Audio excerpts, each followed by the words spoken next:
तो हेलो मेरे प्यारे साथियों, स्वागत है आपकी एक और नई क्लास में। तो आज की हमारी क्लास होने वाली है class number practice set number 4। तो आज की भी क्लास हमारी जीएस पीवाईक्यू की है, जो कि हमारी RRB NTPC group D JE और रेल आरपीएफ के लिए, आरपीएफ कांस्टेबल के लिए बहुत ही इम्पोर्टेंट होने वाली है, जो कि पेपर आने वाला है आपका। एनटीपीसी में 40 नंबर की जीएस आती है। तो ये NTPC group D JE and LP technician और आरपीएफ वालों के लिए भी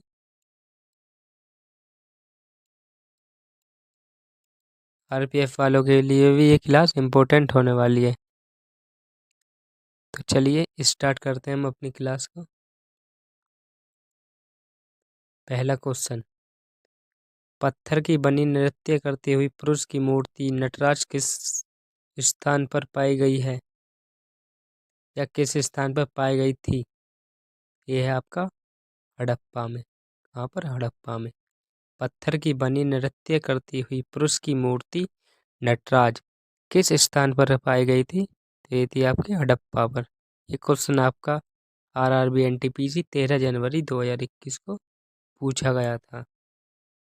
क्वेश्चन नंबर 2, किसे किसे भारत के नेपोलियन के नाम से भी जाना जाता है? किसे जाना जाता है भारत के नेपोलियन के नाम से? बताइएगा आप।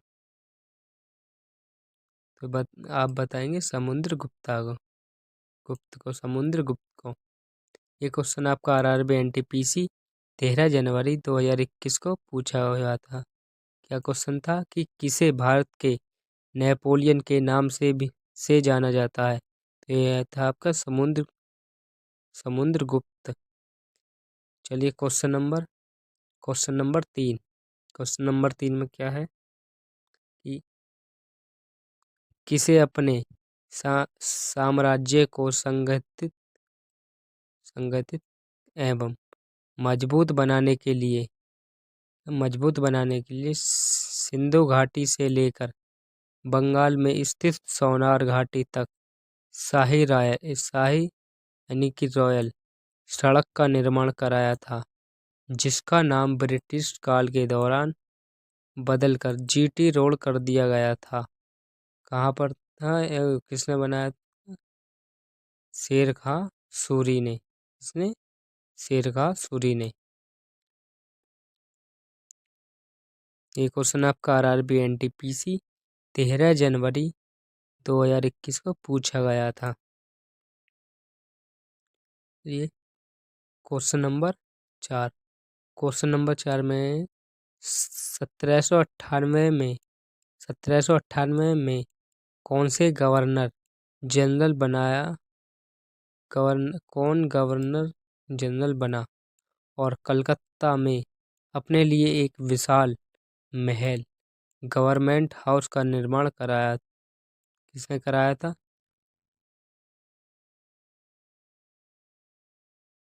किसने कराया था? वर्ल्ड वेलजली ने। किसने? वर्ल्ड वेलेजली ने। ये क्वेश्चन आपका आरआरबी एनटीपीसी 13 जनवरी 2021 को पूछा गया था।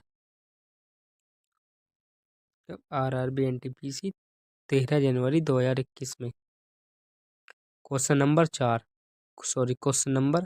5। फतेहपुर सीकरी स्थित बुलंद दरवाजे का निर्माण किसने कराया था? किसका? फतेहपुर सीकरी। जो फतेहपुर सीकरी में स्थित है, कौन सा? बुलंद दरवाजा। इसका निर्माण किसने कराया था? तो ये थे आपका अकबर ने। किसने? अकबर ने। ये क्वेश्चन आपका आरआरबी एनटीपीसी 13 जनवरी 2021 को पूछा गया था। ये सारे क्वेश्चन वन लाइनर हैं और बहुत ही इम्पोर्टेंट है। यह पिछले वर्षों आए हुए हैं। Question number 6। क्वेश्चन नंबर 6 में पूछा है आपका कि उस व्यक्ति का नाम बताइए जिसने 1815 में भारत का पहला सर्वे जनरल नियुक्त किया था। किसने? कॉलिन मैगजी ने। किसने? कॉलिन मैगजी ने। क्या था क्वेश्चन? उस व्यक्ति का नाम बताइए जिसने 1815 में भारत का पहला सर्वेयर जनरल नियुक्त किया गया था। कौन थे? कॉलिन मैगजी। ये क्वेश्चन आपका आरआरबी एनटीपीसी 13 जनवरी 2021 को पूछा था। क्वेश्चन नंबर 7, किसकी अध्यक्षता में किसकी अध्यक्षता में भारत राष्ट्रीय कांग्रेस ने दिसंबर 1929 में को लाहौर अधिवेशन में पूर्ण स्वराज को अपनाना अंतिम लक्ष्य घोषित किया? क्या? क्वेश्चन नंबर 7, किसकी अध्यक्षता में भारतीय राष्ट्रीय कांग्रेस ने दिसंबर 1929 में लाहौर अधिवेशन में पूर्ण स्वराज को अपनाना अंतिम लक्ष्य घोषित किया? तो ये थे आपका जवाहरलाल नेहरू ने।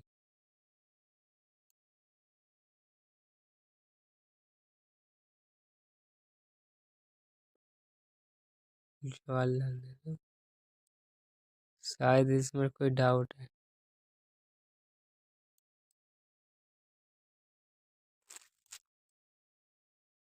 इस क्वेश्चन को काट लो।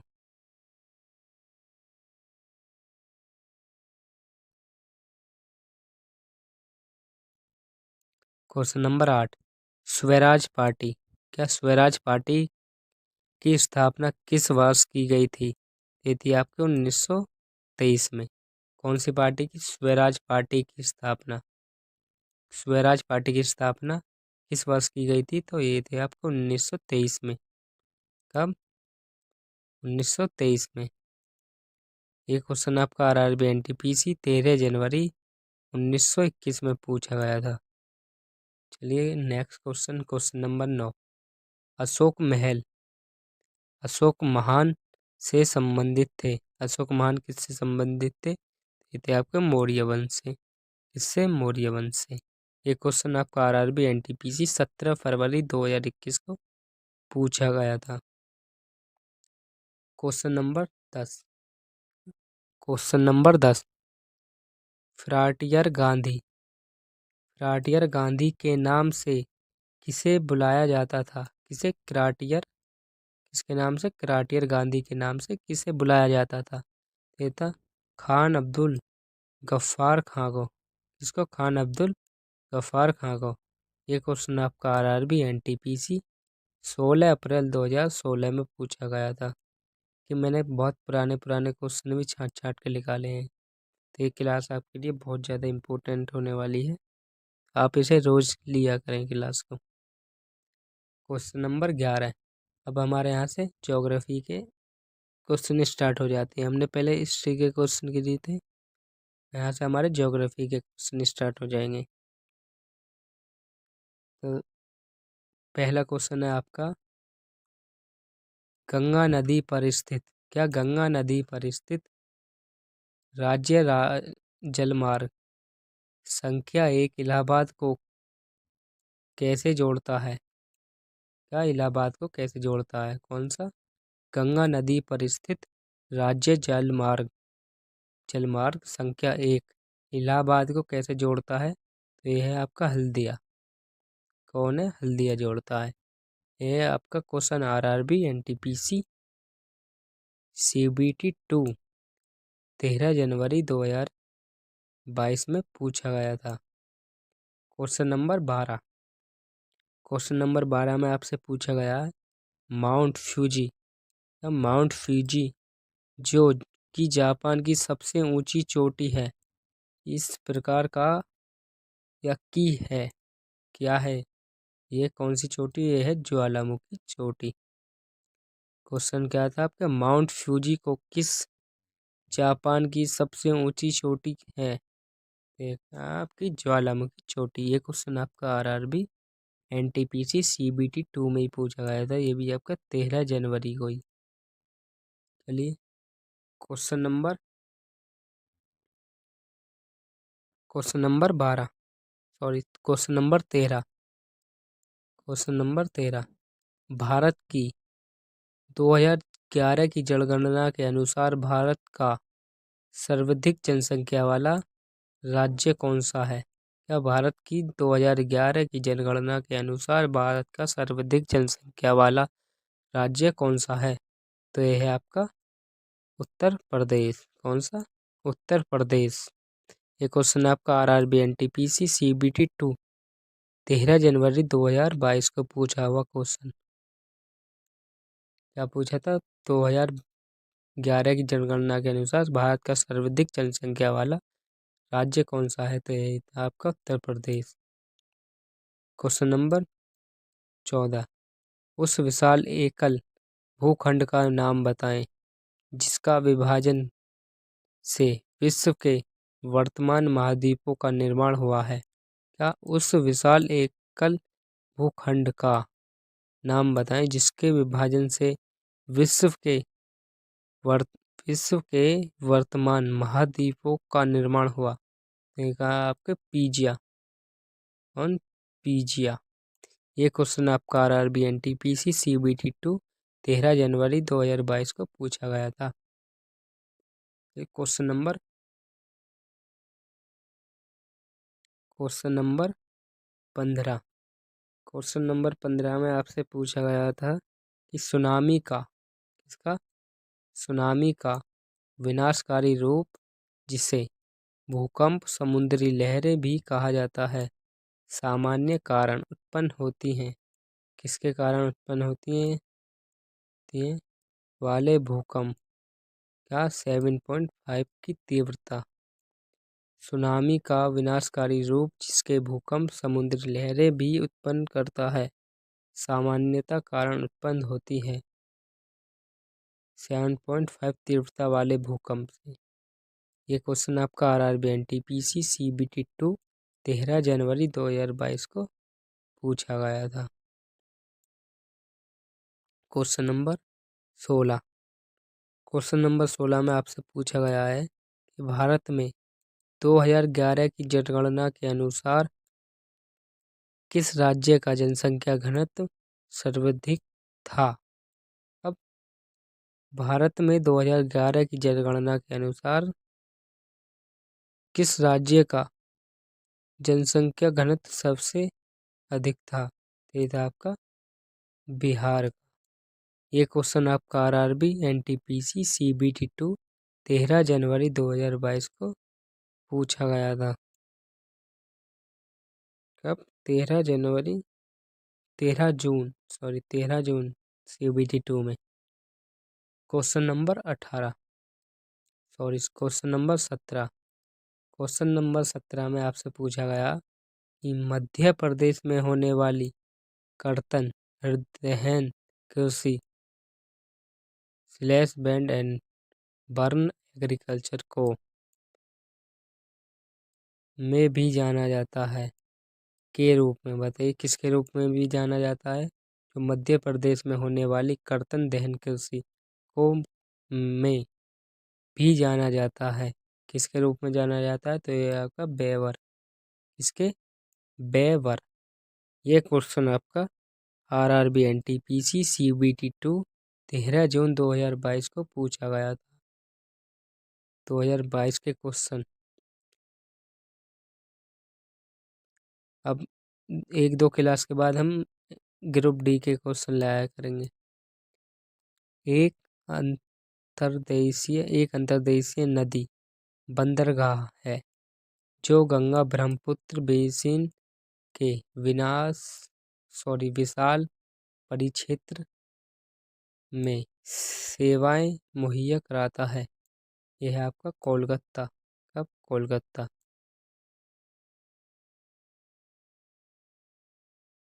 Question number 19।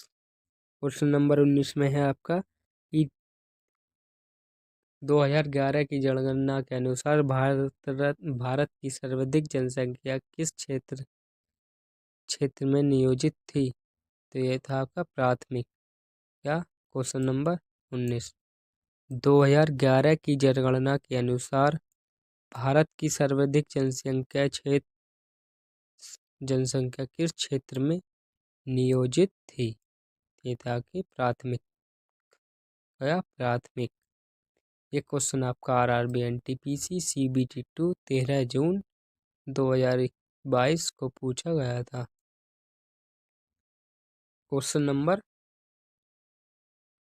आपका क्वेश्चन नंबर कौन सा? Question number 20। क्वेश्चन नंबर 20 में सर्दियों में भारत के उत्तर पश्चिमी भाग में बारिश का कारण बनता है। तो ये आपका पश्चिमी विक्षोभ। ये क्वेश्चन आपका RRB NTPC CBT 2 13 जून 2022 को पूछा गया था। कौन सा? Question number 20। क्या था? सर्दियों में भारत के उत्तर पश्चिमी भाग में बारिश का कारण बनाता है। क्या है आपका? पश्चिमी विक्षोभ। सब पश्चिमी विक्षोभ बारिश का कारण बनाता है, पश्चिमी विक्षोभ। ये क्वेश्चन आपका RRB NTPC CBT 2 13 जून 2022 को पूछा गया था। क्वेश्चन नंबर आपका 21। विश्व का सबसे लंबा लिखित संविधान किस देश का है? तो अब यहाँ से आपके पॉलिटी के स्टार्ट हो जाएंगे क्वेश्चन। तो पहला क्वेश्चन क्या है, यानी कि 21वां क्वेश्चन है, विश्व का सबसे लंबा लिखित संविधान किस देश का है? तो आप बताइए, आप किस देश का सबसे लंबा लिखित संविधान? तो ये है आपके प्यारे देश भारत का। ये क्वेश्चन आपका RRB NTPC 9 फरवरी 2021 को पूछा गया था। Question number 22। क्वेश्चन नंबर 22 में क्या है? संविधान में अन्य देशों से उधार लेने की विशेषताओं की आलोचना करते हुए किसने कहा था कि संविधान के मौलिक विचारों के संदर्भ में किसी को भी कोई विशेष अधिकार नहीं है? तो ये थे आपके डॉक्टर भीमराव अंबेडकर। क्वेश्चन आपका RRB NTPC CBT 29 दिसंबर 2020 को पूछा गया था। क्या था? कि संविधान में अन्य देशों से उधार लेने की विशेषताओं पर आलोचना करते हुए किसने कहा था कि क्या कहा था कि संविधान के मौलिक विचारों के संदर्भ में किसी को भी कोई विशेष अधिकार नहीं दिया जाएगा। तो ये आपके किसने कहा था? ये कहा था आपके डॉक्टर भीमराव अंबेडकर जी ने। ये क्वेश्चन आपका RRB NTPC 29 दिसंबर 2020 को पूछा गया था। तो चलिए क्वेश्चन नंबर 23। क्वेश्चन नंबर 23 में है कि भारतीय संविधान के राज्य के नैतिक निर्देशक सिद्धांतों को डैश से लिखा गया था। तो ये था आपका आयरलैंड के संविधान। क्या है? Question number 23। भारतीय संविधान के राज्य के नीति निर्देशक सिद्धांतों को डैश से लिखा गया है। आयरलैंड के संविधान। ये क्वेश्चन आपका RRB NTPC CBT 2 13 जून 2022 को पूछा गया था। Question number 24। क्वेश्चन नंबर 24 में क्या है? भारत के राज्यसभा सदस्यों के अप्रत्यक्ष चुनाव के संदर्भ में संवैधानिक प्रावधान को किस देश से अपनाया गया था? आपका दक्षिणी अमेरिका। भारत के राज्यसभा सदस्यों के अप्रत्यक्ष चुनाव के संवैधानिक प्रावधान को किस देश से अपनाया गया था? तो ये था आपका दक्षिणी अमेरिका। क्वेश्चन आपका RRB NTPC 22 फरवरी 2021 को पूछा गया था।